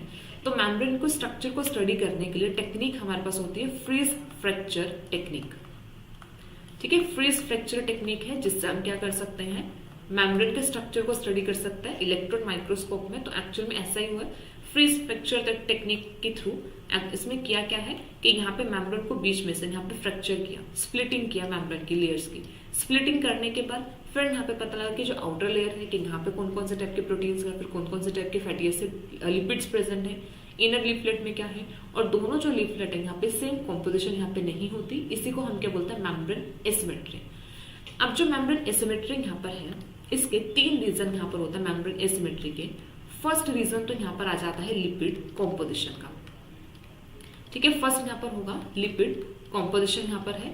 लिपिड कॉम्पोजिशन में यहाँ पर क्या होगा कि जो आउटर लीफलेट और जो इनर लीफलेट है, दोनों में लिपिड की कॉम्पोजिशन डिफरेंट होती है, ठीक है। जैसे देखो हमने किया था कि फॉस्फोलिपिड प्रेजेंट हो गए, फॉस्फोलिपिड में यहाँ पे क्या होगा, फॉस्फोटिडिलसीरीन हो सकता है, फॉस्फोटिडिल इनोसिटोल यहाँ पर हो सकता है, फॉस्फोटिडिल कोलिन यहाँ पर हो सकता है, फॉस्फोटिडिल इथेनॉल अमीन यहाँ पर हो सकता है, और यहाँ पर जो लिपिड हो सकते हैं वो क्या हो सकता है, स्फिंगोमाइलिन, ठीक है। स्फिंगोमाइलिन जो माइलिन शेप में प्रेजेंट, तो फॉस्फोलिपिड्स हमने किया था कि ये यहाँ पर हो सकता है। अब इसमें से देखो जो यहाँ पे फॉस्फोटिडिलसीरीन है ये प्रेजेंट होता है इनर लीफलेट में, इनर साइड पे प्रेजेंट होगा, ठीक है, इनर लीफलेट पे प्रेजेंट होता है। इनोसिटोल भी इनर लीफलेट पे प्रेजेंट होता है। जो कोलिन यहाँ पर है, कोलिन प्रेजेंट होगा आउटर लीफलेट में, कोलिन आउटर लीफलेट। इथेनॉल अमीन ये भी यहाँ पे प्रेजेंट होता है, इनर लीफलेट में प्रेजेंट होता है। स्फिंगोमाइलिन जो है ये भी कहाँ पे प्रेजेंट होगा, आउटर लीफलेट पर प्रेजेंट होगा। तो इनके जो डिस्ट्रीब्यूशन है around the two surfaces of the membrane ये डिफरेंट है, जिसमें यहाँ पे लिपिड्स आउटर सरफेस पे अलग देखने को मिलता है और इनर सरफेस पे जो लिपिड्स की अरेंजमेंट है वो डिफरेंट यहाँ पे देखने को मिलती है। जैसे देखो ये यहाँ पे क्या है, ये मेम्ब्रेन फोस्फोलिपिड्स हुए, ये यहाँ पे इनके टोटल परसेंटेज यहाँ पे बता रखी है, टोटल मेम्ब्रेन फोस्फोलिपिड्स की परसेंटेज। फिर डिस्ट्रीब्यूशन इसके मेम्ब्रेन में कैसे, ये इनर मोनोलेयर यहाँ पर है और ये आउटर मोनोलेयर, ठीक है। अब देखो सबसे पहले यहाँ पे पीई फॉस्फोटिडिल इथेनॉल अमीन यहाँ पर आता है, जिसकी टोटल परसेंटेज कितनी है 30% है। 30% में देखो ई की कहाँ पे, देखो कहाँ, ये जो इनर वाला एरिया है, इनर वाले में इनकी डिस्ट्रीब्यूशन देखो ज्यादा है, और जो आउटर लेयर यहाँ पर होगा, आउटर लेयर में यहाँ पे डिस्ट्रीब्यूशन का है कम। देखो तो सिर्फ इतना सा प्रेजेंट है आउटर मोनोलेयर में, तो इनर में यहाँ पे क्या है, ये ज्यादा प्रेजेंट होता है। ठीक है, तो इनकी परसेंटेज वेरी करती है। तो फॉस्फोटिडिल इथेनॉल अमीन ये कहाँ पर होगा, इनर मोनोलेयर में प्रेजेंट होता है। नेक्स्ट देखो यहाँ पे पीसी फॉस्फोटिडिल कोलिन होगा, ये कहाँ पे होगा, ये आउटर मोनोलेयर में प्रेजेंट है, इसकी कॉन्सेंट्रेशन ज्यादा। स्फिंगोमाइलिन फिर ये कहाँ पे है, आउटर लेयर में यहाँ पे प्रेजेंट है, आउटर मोनोलेयर में यहाँ पर होगा। फॉस्फोटिडिल सीरीन, सीरीन यहाँ कहाँ पे प्रेजेंट है, अंदर की तरफ इनर साइड में यहाँ पे प्रेजेंट है। फिर यहाँ पे फॉस्फोटिडिल इनोसिटोल देखो, ये भी कहाँ पे, इनर एरिया में, इनर मोनोलेयर में यहाँ पे प्रेजेंट होगा। फॉस्फोटिडिल इनोसिटोल में ही यहाँ पर क्या आता है, 4-फॉस्फेट 4,5-फॉस्फेट 4,5-बिस-फॉस्फेट होगा। ये भी देखो जो फॉस्फोटिडिल 4-फॉस्फेट है, ये सिर्फ इनर मोनोलेयर में प्रेजेंट है, बाहर इसकी बिल्कुल भी परसेंटेज नहीं होती। और जो 4,5-बिस-फॉस्फेट यहाँ पर होगा, इसकी कुछ परसेंटेज ज्यादा, मैक्सिमम इनर पे प्रेजेंट है, बहुत कम अमाउंट में कहाँ पे प्रेजेंट होता है, आउटर मोनोलेयर में ये प्रेजेंट होता है। ठीक है, और जो फॉस्फोटिडिक एसिड है, फॉस्फोटिडिक एसिड में जो एक्स ग्रुप होता है वो हमारा एच होता है। जैसे हम एक्स ग्रुप अगर हमारा इनोसिटोल होगा तो फॉस्फोटिडिल इनोसिटोल बनेगा, अगर यहाँ पे क्या होगा, कोलिन होगा तो फॉस्फोटिडिल कोलिन बनता है। ऐसे फॉस्फोटिडिक एसिड में जो एक्स ग्रुप होता है वो एच होगा, और वो भी कहाँ पे प्रेजेंट है, इनर मोनोलेयर में प्रेजेंट है, आउटर मोनोलेयर में इसकी परसेंटेज बहुत कम है। ठीक है, तो देखो परसेंटेज वाइज पे यहाँ पे देखें तो यहाँ पे 100 तक है, तो ये इतना सा किसमें, आउटर लेयर में प्रेजेंट है। बट ये देखो ज्यादा कहाँ पे, आउटर लेयर में इतनी परसेंटेज प्रेजेंट है। फिर उसके बाद यहाँ पे ये आउटर लेयर में, फिर ये जो यहाँ पे स्फिंगोमाइलिन होगा, इसकी अमाउंट यहाँ पे ज्यादा है। तो जब हम इनर और आउटर मोनोलेयर को देखते हैं तो यहाँ पर हमें लिपिड की जो कॉम्पोजिशन है वो डिफरेंट देखने को मिलती है। तो जिससे हम क्या बोलते हैं कि मेम्ब्रेन जो यहाँ पर है, मेम्ब्रेन एसिमेट्रिक नेचर यहाँ पर है। ठीक है, मेम्ब्रेन का नेचर यहाँ पे कैसा है, एसिमेट्रिक का मतलब दोनों सर्फेसेस पे सेम टाइप ऑफ लिपिड या फिर सेम कॉम्पोजिशन ऑफ लिपिड यहाँ पे नहीं होती। ठीक है, तो फर्स्ट हमने यहाँ पे क्या देखे कि फर्स्ट जो एसिमेट्रिक में रोल प्ले करता है वो यहाँ पे क्या हुए, हमारे मेम्ब्रेन लिपिड्स यहाँ पे प्रेजेंट है, जो जिनकी डिस्ट्रीब्यूशन डिफरेंट है in the outer and the inner monolayer. Second जो डिफरेंस यहाँ पर आता है, सेकंड डिफरेंस आता है एक्सट्रिंसिक प्रोटीन, या फिर सेकंड जो एसिमेट्रिक में रोल प्ले करते हैं एक्सट्रिंसिक प्रोटीन। एक्सट्रिंसिक प्रोटीन जो होते हैं इनका मेनली प्रेजेंट होते हैं mainly in the cytosolic side of membrane.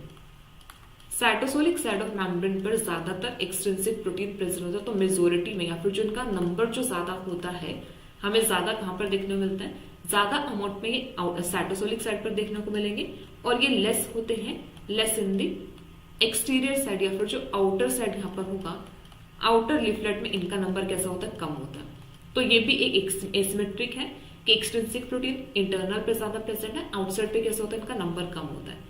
Third जो यहाँ पे एसिमेट्रिक में कंट्रीब्यूट करता है वो यहाँ पर होता है glycosylation. Third is glycosylation. Glycosylation मतलब कार्बोहाइड्रेट प्रेजेंट होना, और कार्बोहाइड्रेट जो मेनली प्रेजेंट होते हैं ये कहाँ पर होता है, आउटर सरफेस पर होता है, इनर सरफेस पे एब्सेंट होता है। Glycosylation absent in inner surface. ठीक है, इनर सरफेस में एब्सेंट होती है।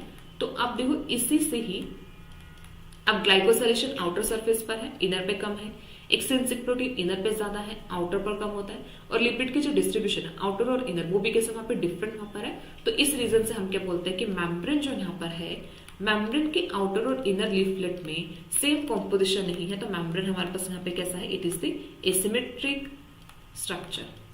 ठीक है, एसिमेट्रिक नेचर यहाँ पर होगा मेम्ब्रेन का। तो फर्स्ट तो यहाँ पर ये कंप्लीट होता है, मेम्ब्रेन एसिमेट्रिक यहाँ पर होगा। ठीक है, तो 3 इंपॉर्टेंट पॉइंट्स यहाँ पर है मेम्ब्रेन एसिमेट्रिक के।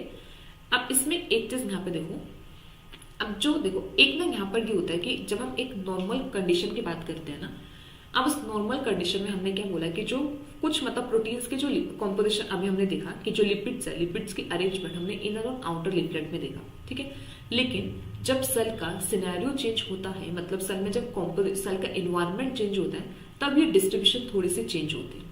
डिस्ट्रीब्यूशन चेंज होने का मतलब यहाँ पे क्या है ना कि जैसे देखो हमारे पास यहाँ पे क्या है कि जो फॉस्फोटिडिल सीरीन है, फोस्फोटिडिल सीरीन ये प्रेजेंट कहाँ पर है, present in the inner surface.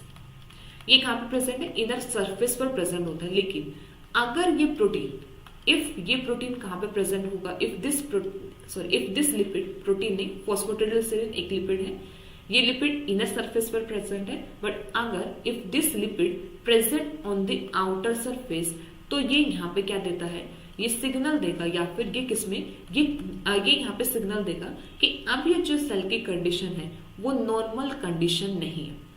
Normally फॉस्फोटिडिलसिरिन inner surface पर प्रेजेंट है, बट अगर ये आउटर सरफेस पर जाएगा तो ये क्या सिग्नल देगा, ये इस चीज को बताएगा कि अभी वो जो सेल है वो सेल अब नॉर्मल सेल कंडीशन वहां पे नहीं है, वो किसी ना किसी टाइप के वहां पे क्या देगा, कुछ ना कुछ सिग्नल वहां पे देगा।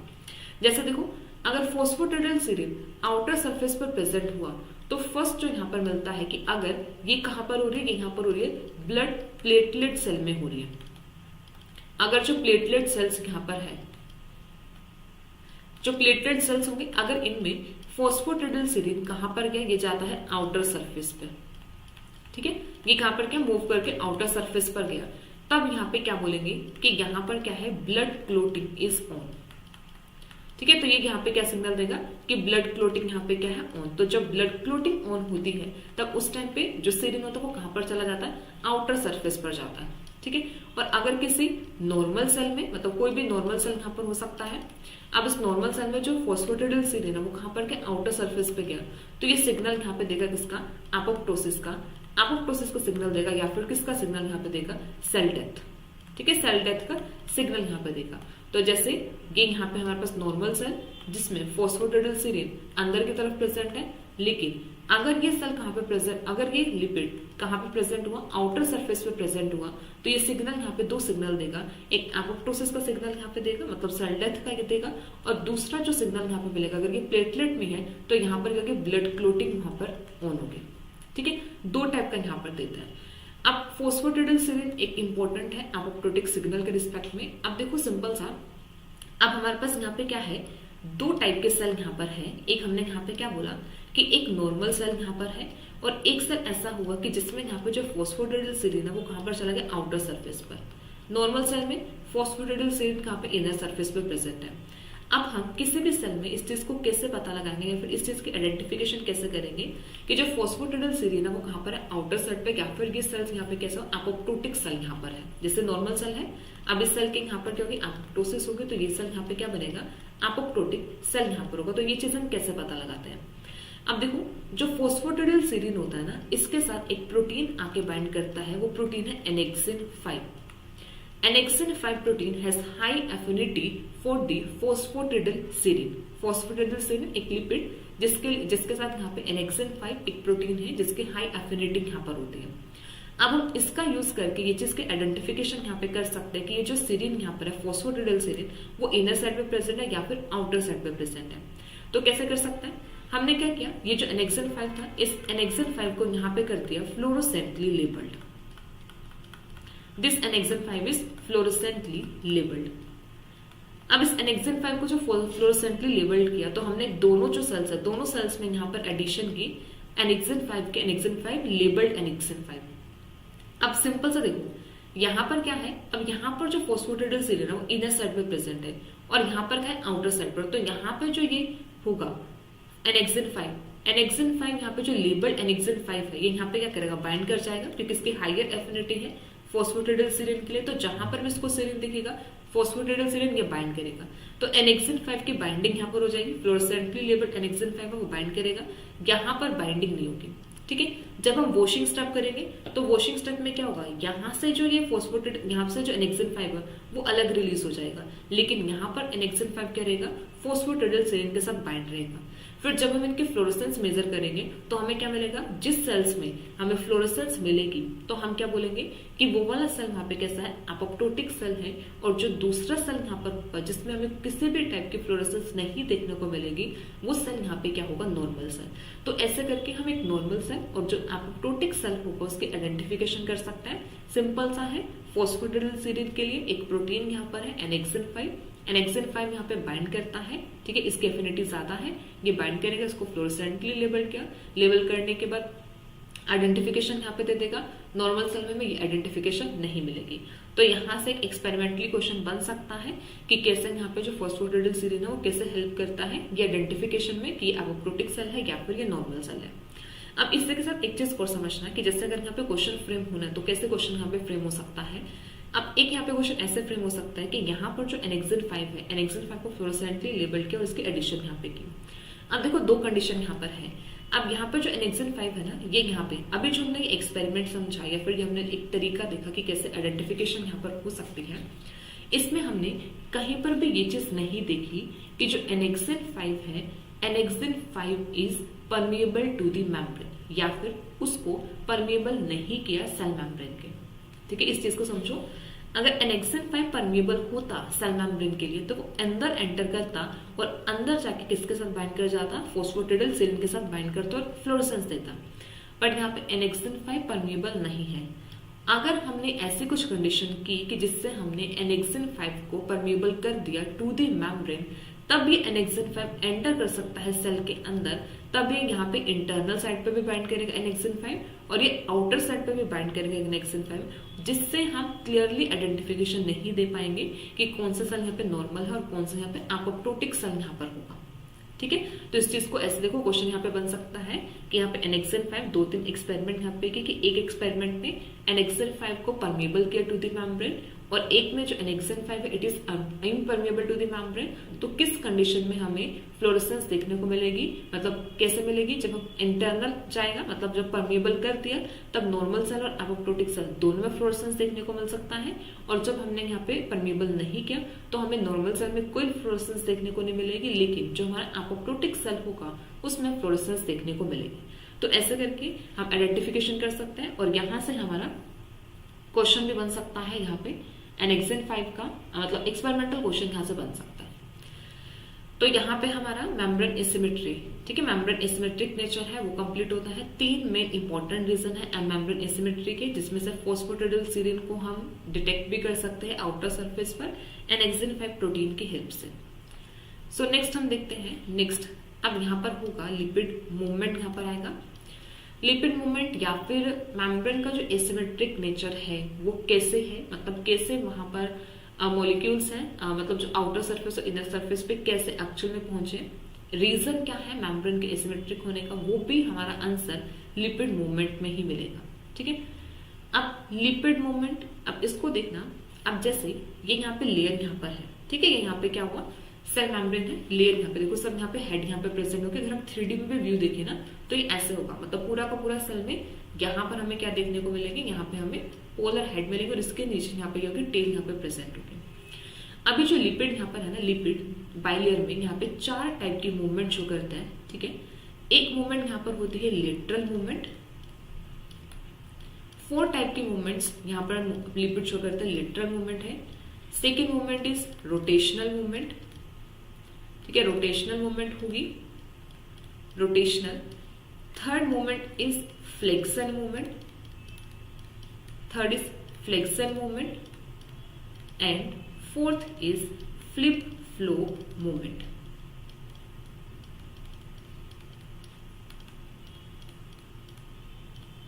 Fourth is flip flow movement.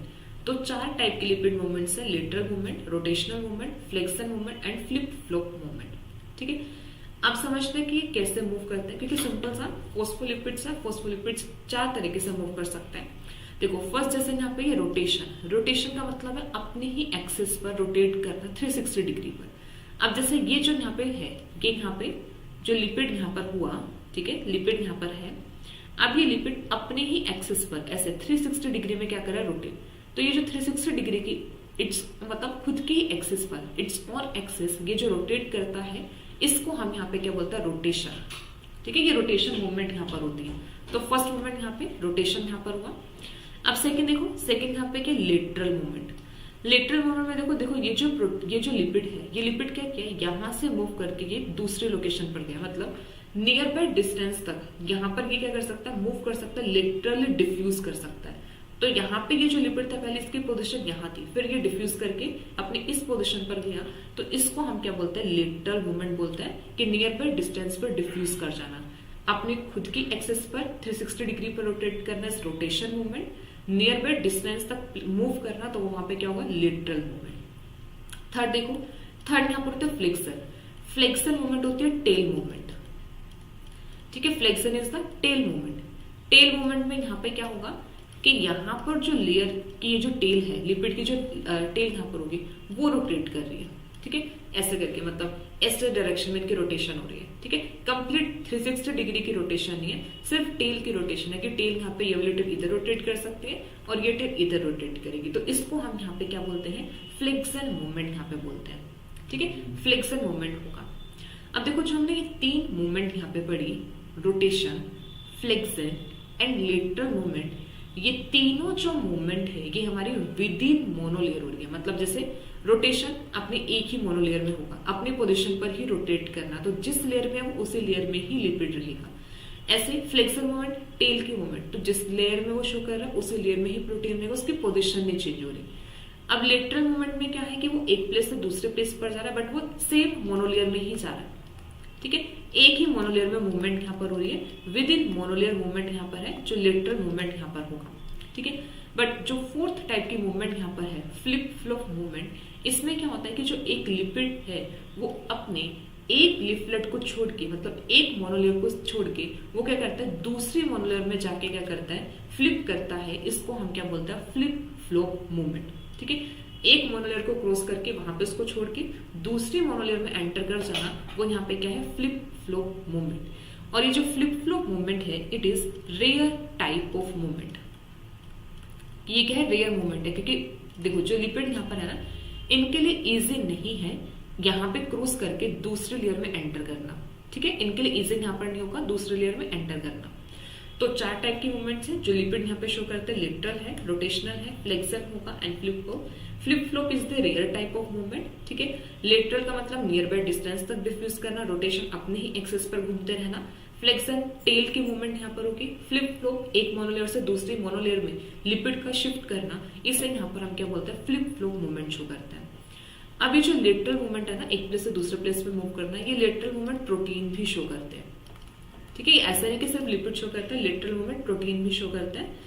Flexion tell ही नहीं है प्रोटीन के पास, ठीक है, प्रोटीन की जो मूवमेंट है वो लेटरली प्रोटीन भी मूव करता है। Flip flop movement protein show नहीं करता, ठीक है। प्रोटीन ऐसा नहीं कि वो एक मोनोलेयर से दूसरे लेयर तक यहाँ पे जाएगा, flip flop movement protein show नहीं करते, ठीक है। अभी एक चीज देखो, जो यहाँ पर हमारा फ्लिप फ्लॉप मूवमेंट है, मतलब देखो ये यहाँ पे हेड है, ठीक है, ये यहाँ पे क्या है, टेल यहाँ पर है। अब इस हेड एंड टेल को यहाँ पे क्या करना है, इसको यहाँ पर पूरी की पूरी लेयर है, इसको क्रॉस करके कहाँ पे जाना है, दूसरी लेयर में जाना, ठीक है।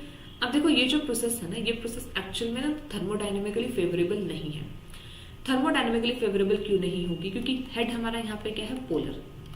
अगर इसको यहाँ से शिफ्ट करके दूसरी मोनोलेयर में जाना है तो इस पोलर को यहाँ पे क्या करना पड़ेगा, जो नॉन पोलर एनवायरमेंट है उसे क्रॉस करना होगा, तभी तो ये पोलर मॉलिक्यूल यहाँ से शिफ्ट करके क्या कर सकते हैं, यहाँ पर आ सकता है ना इसका पोलर हेड, इसको पोलर हेड को यहाँ पर इस नॉन पोलर एनवायरमेंट के साथ क्या करना पड़ेगा, इंटरेक्ट करना पड़ेगा।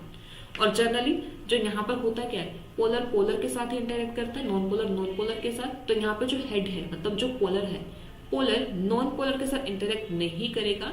बेसिकली एक थर्मोडायनेमिकली फेवरेबल प्रोसेस नहीं होती, स्लो प्रोसेस भी है, ठीक है। और ये मतलब यहाँ पे जो डेल्टा जी होगा ना, वो एक्चुअल में डेल्टा जी यहाँ पे पॉजिटिव होगा। मतलब यहाँ पे क्या करना पड़ेगा, कुछ ना कुछ एक्सटर्नल फोर्सेस यहाँ पे देनी पड़ेगी इनको एक मोनोलेयर से दूसरे मोनोलेयर में मूव करने के लिए।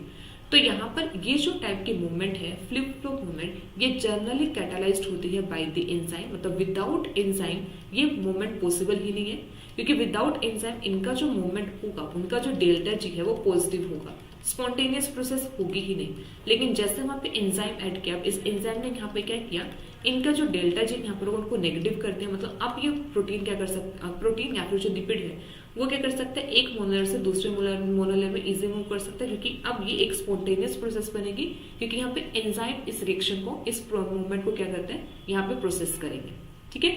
तो जो लेटरल मूवमेंट है, लेटरल मूवमेंट तो नॉर्मल स्मॉल डिस्टेंस पर होगी। फ्लिप फ्लॉप जो मूवमेंट यहाँ पर है, flip flop movement is not thermodynamically favourable. Reason is that head is the polar, और पोलर को यहाँ पे नॉन पोलर एनवायरमेंट को क्रॉस करना होगा, विच इज थर्मोडायनेमिकली अनफेवरेबल। तो उसको फेवरेबल करने के लिए यहाँ पे एंजाइम्स आते हैं, वो एंजाइम्स हेल्प करते हैं लिपिड को एक मोनोलेयर से दूसरी मोनोलेयर में मूव करने के लिए, ठीक है। तो अब देखो जैसे नेक्स्ट यहाँ पर है, देखो यहाँ पर है अनकैटेलाइज्ड ट्रांसबाइलियर फ्लिप फ्लॉप डिफ्यूजन। ये अनकैटेलाइज्ड फ्लिप फ्लॉप डिफ्यूजन हो रहा है कि अब ये जो लिपिड है इसको डिफ्यूज करके दूसरी जगह पर आना। तो ये प्रोसेस कैसे, वेरी स्लो, क्योंकि अनकैटेलाइज्ड है, क्योंकि इसको बहुत टाइम लगेगा, बहुत स्लो है, मतलब डेज में जाके ये प्रोसेस होगी कि एक जो लिपिड है वो मॉलिक्यूल क्या कर रहा है, दूसरे लिपिड में जाके मूव कर रहा है। अब सेम यहाँ पे अनकैटेलाइज्ड लेटरल डिफ्यूजन की बात कर रहे हैं। लेटरल डिफ्यूजन थर्मोडायनामिकली फेवरेबल है, मतलब वहां पर ऐसा नहीं कि उसको एक मोनोलर से दूसरी मोनोलर में क्रॉस नहीं करना।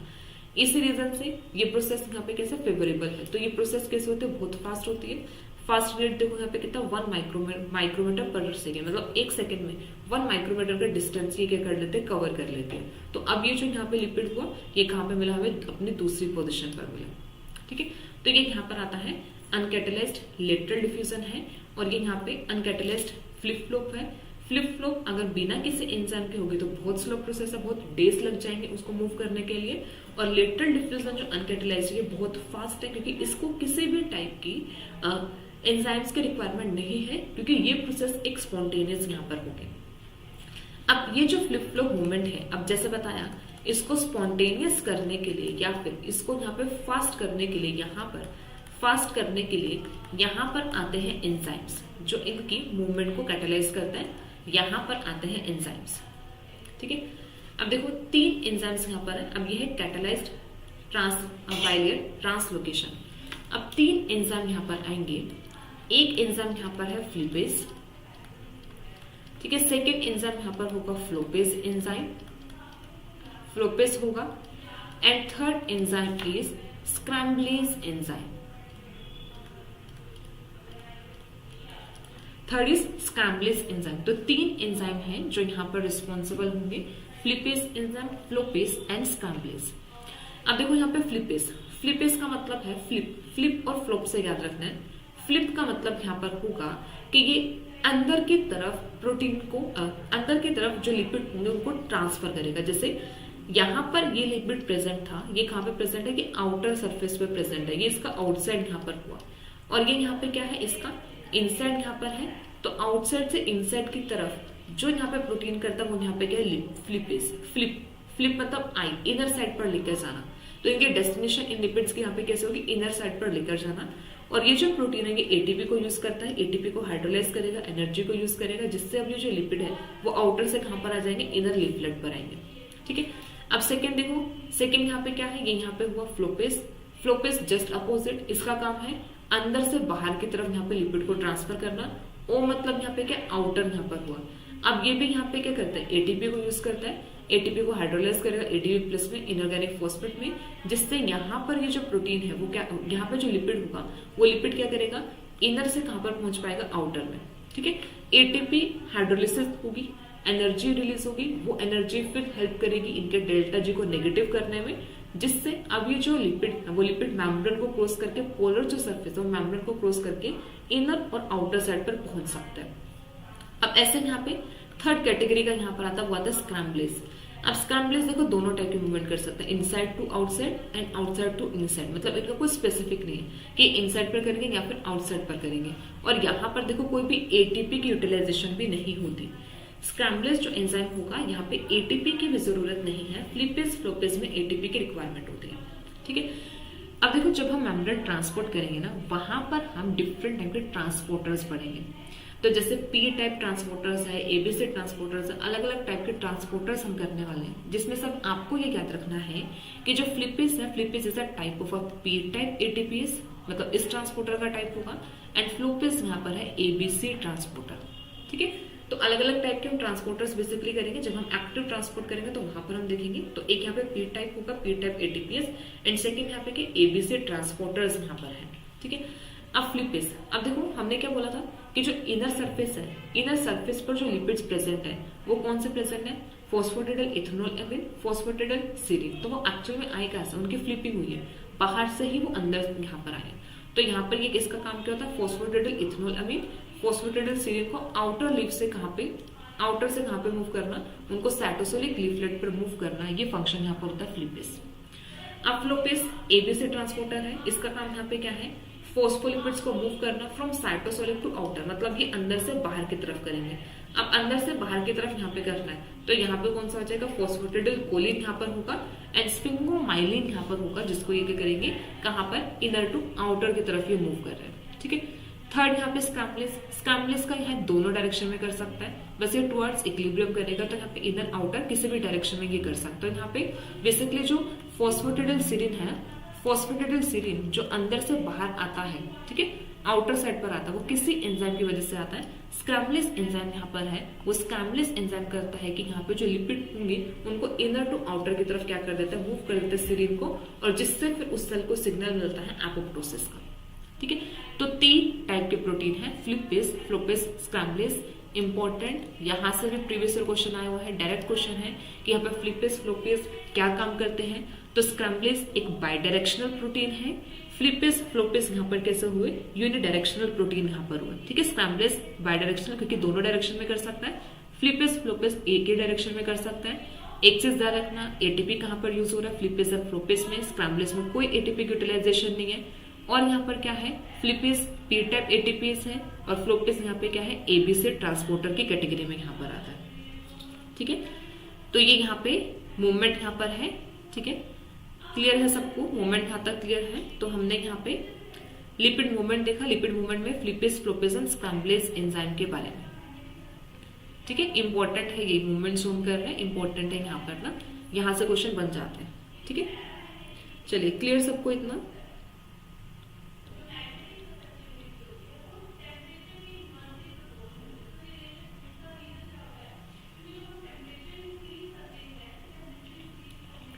चलिए, तो अब नेक्स्ट देखो, जो हम यहाँ पे मूवमेंट यहाँ पे देख रहे हैं ना, मतलब यहाँ पर जो हमने लिपिड मूवमेंट यहाँ पर है, मतलब बेसिकली जो लेटरल मूवमेंट है, ठीक है, जो लेटरली डिफ्यूज यहाँ पे करते हैं, लेटरल मूवमेंट जो यहाँ पर होगी, lateral movement of protein, lateral movement of protein and lipid, इन दोनों की जो लेटरल मूवमेंट है, इनको हम मेजर कर सकते हैं या फिर इनको हम स्टडी कर सकते हैं। एक टेक्निक यहाँ पर है, वो टेक्निक यहाँ पर है फ्रैप। ठीक है, FRAP फ्रैप टेक्निक है, जिससे हम लेटरल मूवमेंट जो प्रोटीन के उसे स्टडी कर सकते हैं। फ्रैप यहाँ पर है fluorescence recovery after photo bleaching.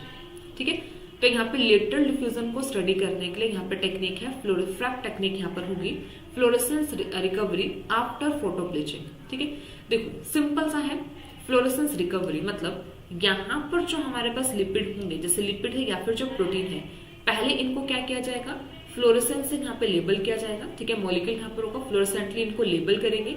Label करने के बाद इनके यहाँ पे ब्लीचिंग होगी। ब्लीचिंग का मतलब फ्लोरेसेंस को यहाँ से रिमूव किया जाएगा और फिर इसके बाद यहाँ पे क्या होगा, फ्लोरेसेंस रिकवर यहाँ पर होगी। ठीक है, ये देखते हैं कि ये टेक्निक यहाँ पे कैसे होती है। ये टेक्निक भी यहाँ से ग्राफ बेस्ड क्वेश्चन यहाँ पे बनते हैं। ठीक है, ग्राफ बेस्ड क्वेश्चन आपके बन सकते हैं यहाँ से। तो ये टेक्निक यहाँ पे देखते हैं। देखो सिंपल से यहाँ पे क्या किया, एक ये सेल यहाँ पर है। ठीक है, अब इस सेल में यहाँ पे क्या, मेम्ब्रेन प्रोटीन। तो पहले यहाँ पे क्या किया, इसमें जो मेम्ब्रेन प्रोटीन यहाँ पर उनको लेबल कर दिया, फ्लोरेसेंस रिएजेंट का यहाँ पे यूज किया, इनकी लेबलिंग यहाँ पे की। अब देखो ये जो मेम्ब्रेन प्रोटीन यहाँ पर हुए, इस मेम्ब्रेन प्रोटीन को अब ये जितने भी प्रोटीन्स यहाँ पर हैं, फ्लोरेसेंट रिएजेंट का यहाँ पे यूज किया और यहाँ पर होगी लेबलिंग ऑफ मेम्ब्रेन प्रोटीन। ठीक है, लेबलिंग ऑफ मेम्ब्रेन प्रोटीन। फिर क्या किया, अब ये जो पूरा का पूरा जो सेल है, इसका ये जो इतना स्पेसिफिक एरिया यहाँ पर हुआ, इसको ब्लीच कर दिया लेजर लाइट से। लेजर से यहाँ पे क्या किया, इतने एरिया को ब्लीच किया। अब मतलब इतना पार्ट जो यहाँ पर होगा, ये हमें देगा यहाँ पे नो फ्लोरेसेंस। ठीक है, इतना पार्ट यहाँ पे क्या होगा, नो फ्लोरेसेंस यहाँ पे देगा, और ये जितना भी रिमेनिंग पार्ट है यहाँ पे हमें क्या मिलेगी, फ्लोरेसेंस यहाँ पे मिलेगी। बट एक्चुअल में हम ऑब्जर्व किसको कर रहे हैं, हम सिर्फ इतने पार्ट को ऑब्जर्व करें कि पहले जब हमने इतने पार्ट को देखा था तब हमें यहाँ पे क्या देखने को मिली, हमें यहाँ पे फ्लोरेसेंस देखने को मिली। लेकिन जैसे हमने यहाँ पे ब्लीच किया, ब्लीचिंग के बाद हमें यहाँ पे कोई फ्लोरेसेंस देखने को नहीं मिली।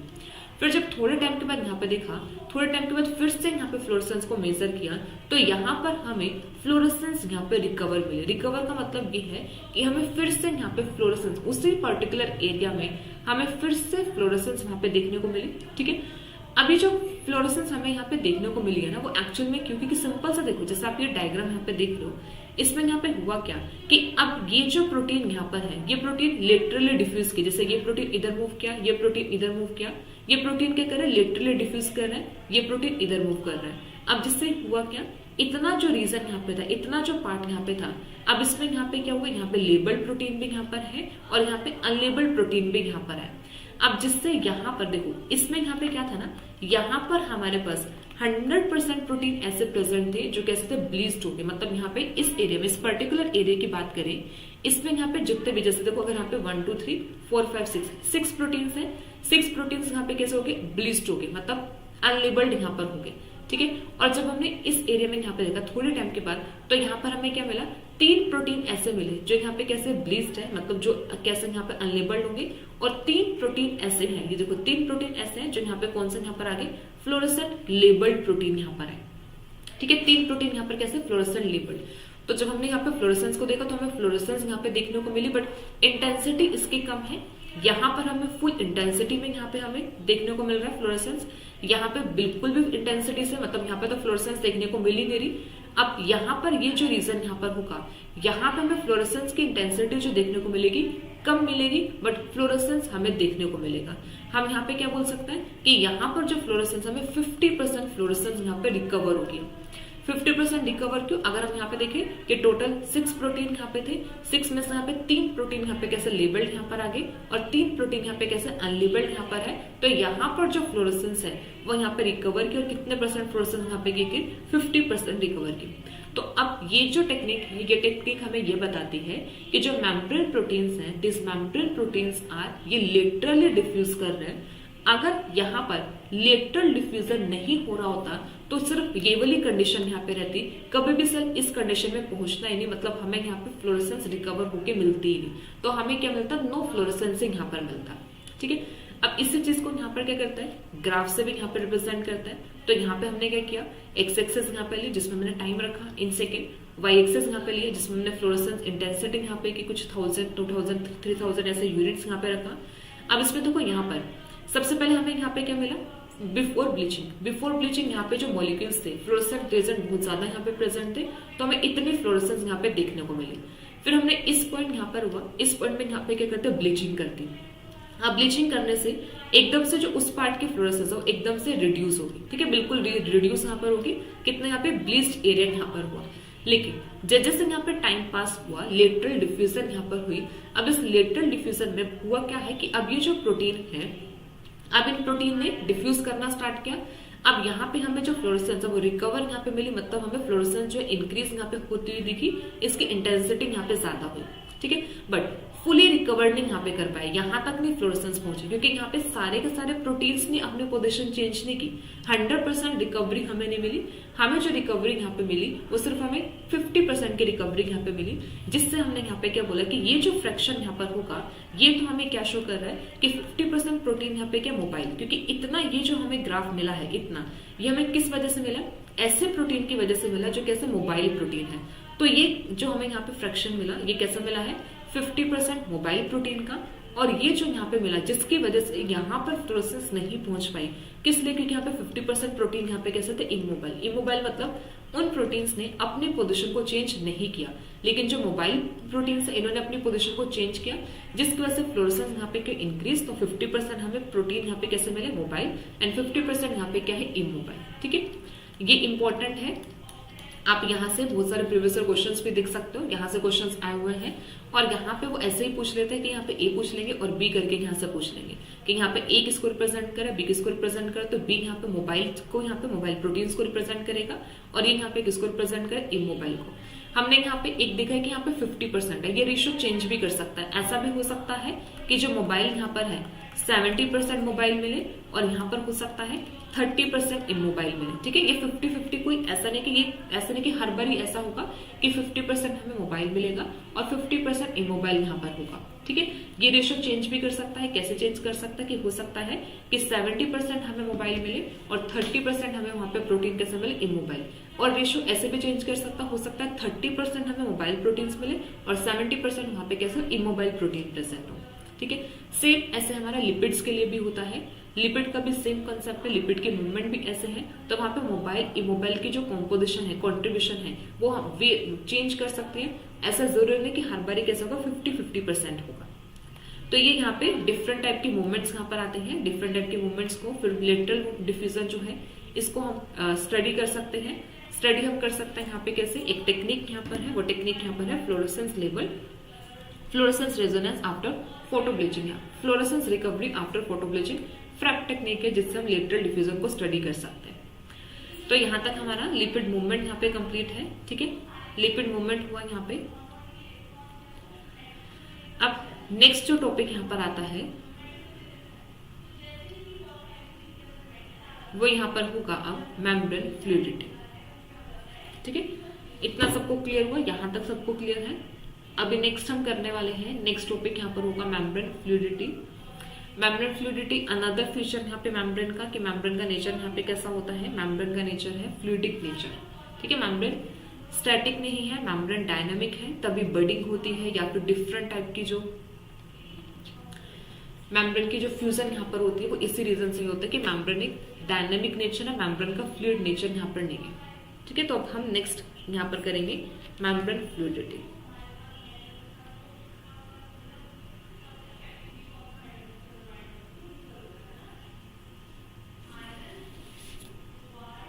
चलिए इतना सबको क्लियर हुआ।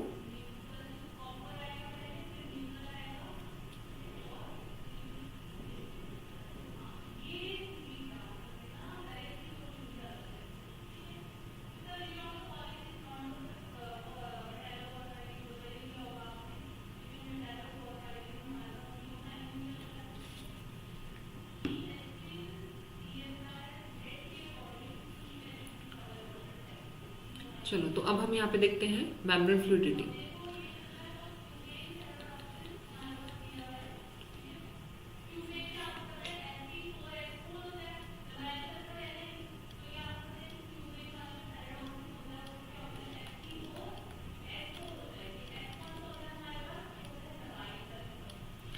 अब हम यहाँ पे देखते हैं फ्लूइडिटी यहाँ पर होगा। अब इस टॉपिक को समझना इजी टॉपिक है, बट इसको समझना बहुत इंपॉर्टेंट है, ठीक है।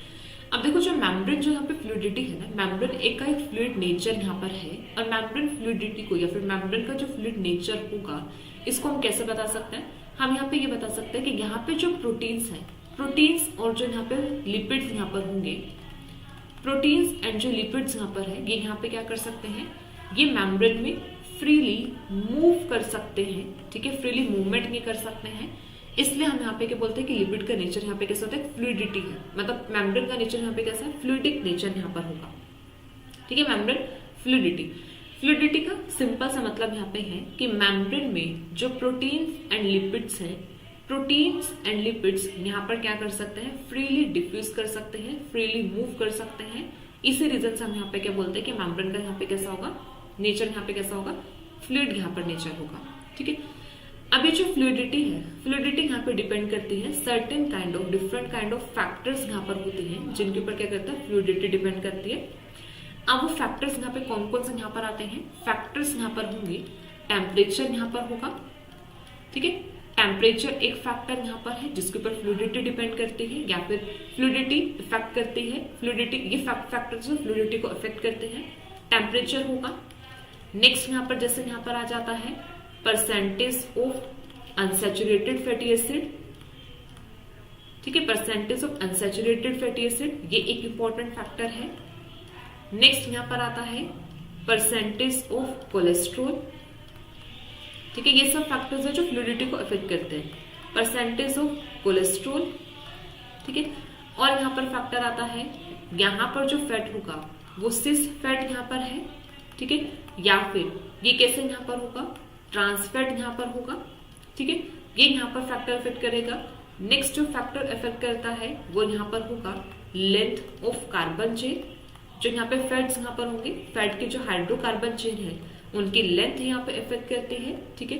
फिर यहाँ पे जो फैक्टर यहाँ पर आता है कि ये लूजली पैक्ड यहाँ पर होंगे, मतलब फैटी एसिड यहाँ पर, या फिर ये यहाँ पे कैसे है, टाइटली पैक्ड यहाँ पर होंगे, ठीक है, लूजली पैक्ड है या फिर कैसे ये टाइटली पैक्ड यहाँ पर। तो ये सर्टेन काइंड के फैक्टर्स हैं जो मेम्ब्रेन की फ्लूइडिटी को अफेक्ट करते हैं, ठीक है। तो अभी मेम्ब्रेन फ्लूइडिटी अभी हम देखेंगे, ठीक है, मेम्ब्रेन फ्लूइडिटी यहाँ पर है, कौन कौन से फैक्टर्स यहाँ पे अफेक्ट करते हैं। तो अभी हम आज क्लास को यहीं पर एंड करते हैं, ठीक है, आज हम इतनी ही क्लास रखते हैं। इसके बाद हम कल ये वाला जो टॉपिक है ना, ये जो फैक्टर्स यहाँ पर होंगे, इन फैक्टर्स को हम डिटेल में करेंगे, इन फैक्टर्स को प्लस में फिर इसके बाद हम साथ में यहाँ पर हम लिपिड ड्राफ्ट के बारे में देखेंगे। ठीक है, तो कल हम टॉपिक यहाँ पे ये वाला जो टॉपिक है इसको हम कल करेंगे। ठीक है, फैक्टर्स, सर्टेन फैक्टर्स हम कल देखते हैं, कैसे यहाँ पे मेम्ब्रेन फ्लूइडिटी यहाँ पर कौन कौन से फैक्टर्स अफेक्ट करते हैं, यहाँ पे मेम्ब्रेन कैसे अपनी ऑप्टिमम फ्लूइडिटी को मेंटेन करती है। अगर यहाँ पे हाई टेम्परेचर होगा तब कैसे होगा, लो टेम्परेचर है तब कैसे होगा, समर में कैसे यहाँ पर करता है, विंटर में कैसे होता है। तो ये सब जो फैक्टर्स होंगे ये सब हम कल देखते हैं, प्लस में साथ में हम लिपिड ड्राफ्ट्स के बारे में भी देखेंगे। So thank you so much everyone for watching this video.